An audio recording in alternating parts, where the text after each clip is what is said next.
Biografi Kiai Haji Muhammad Dimyati. Hak cipta Kiai Haji Muhammad Dimyati atau dikenal dengan Abuya Dimyati adalah sosok yang karismatis. Beliau dikenal sebagai pengamal tarekat Syaziliyah dan melahirkan banyak santri berkelas. Mbah Dim begitu orang memanggilnya.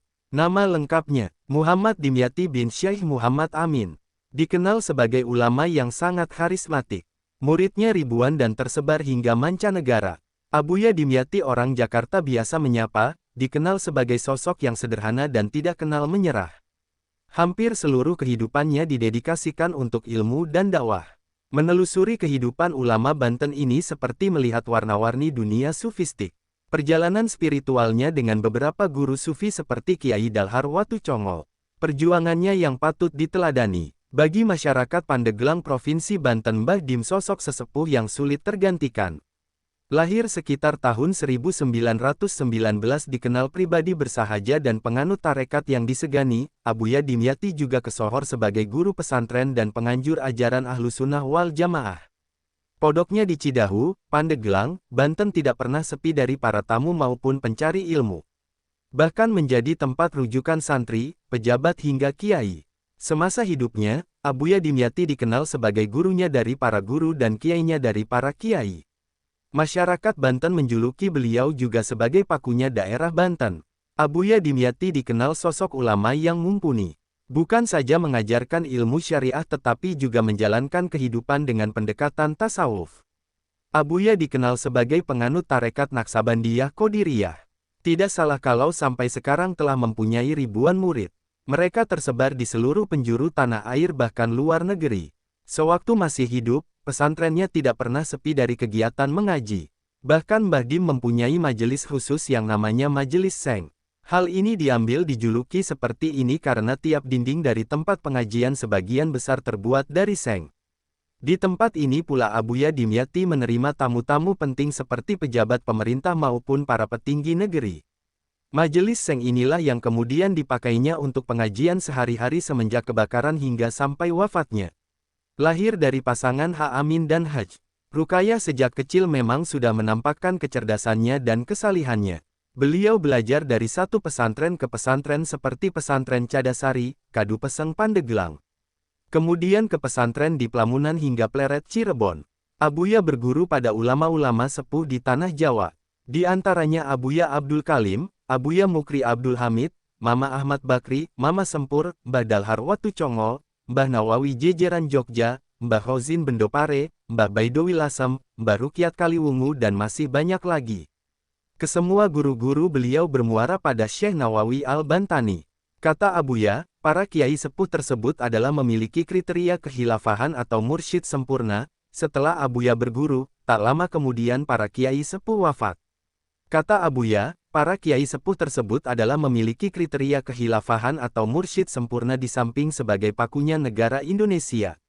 Setelah Abuya berguru, tak lama kemudian para kiai sepuh wafat. Ketika mondok di Watucongol, Abuya sudah diminta untuk mengajar oleh Mbah Dalhar. Satu kisah unik ketika Abuya datang pertama ke Watucongol, Mbah Dalhar memberi kabar kepada santri-santri besok akan datang kitab banyak. Dan hal ini terbukti mulai saat masih mondok di Watucongol sampai di tempat beliau mondok lainnya, hingga sampai Abuya menetap, beliau banyak mengajar dan mengorek kitab-kitab. Di Pondok Bendo, Pare, Abuya lebih dikenal dengan sebutan Mbah Dim Banten. Karena kewirayannya di setiap pesantren yang disinggahinya selalu ada peningkatan santri mengaji. Semasa hidupnya, Abuya Dimyati dikenal sebagai gurunya dari para guru dan kiainya dari para kiai. Masyarakat Banten menjuluki beliau juga sebagai pakunya daerah Banten. Saking pentingnya ngaji dan belajar, satu hal yang sering disampaikan dan diingatkan Mbah Dim adalah, jangan sampai ngaji ditinggalkan karena kesibukan lain atau karena umur.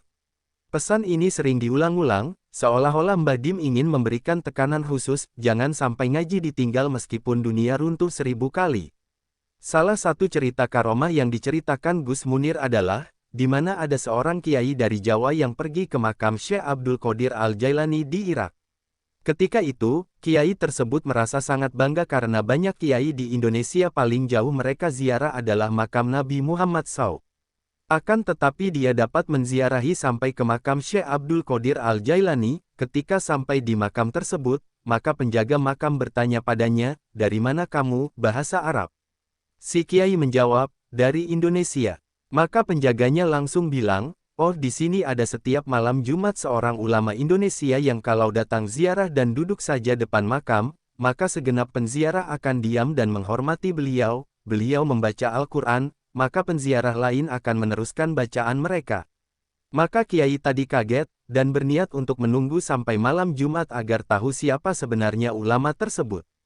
Ternyata pada hari yang ditunggu-tunggu, ulama tersebut adalah Abuya Dimyati.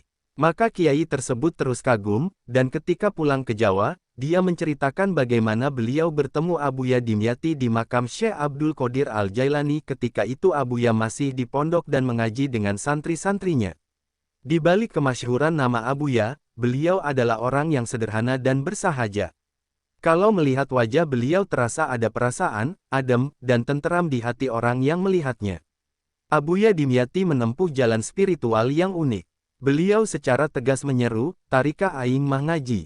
Jalan saya adalah ngaji." Sebab, tinggi rendahnya derajat keulamaan seseorang bisa dilihat dari bagaimana ia memberi penghargaan terhadap ilmu. Sebagaimana yang termaktub dalam surat Al-Mujadilah ayat 11, bahwa Allah akan meninggikan orang-orang yang beriman dan orang-orang yang diberi ilmu pengetahuan. Dipertegas lagi dalam hadits Nabi al-ulama'u waratsatul anbiya, para ulama adalah pewaris para nabi. Ngaji sebagai sarana pewarisan ilmu. Melalui ngaji, sunnah dan keteladanan Nabi diajarkan. Melalui ngaji, tradisi para sahabat dan tabi'in diwariskan.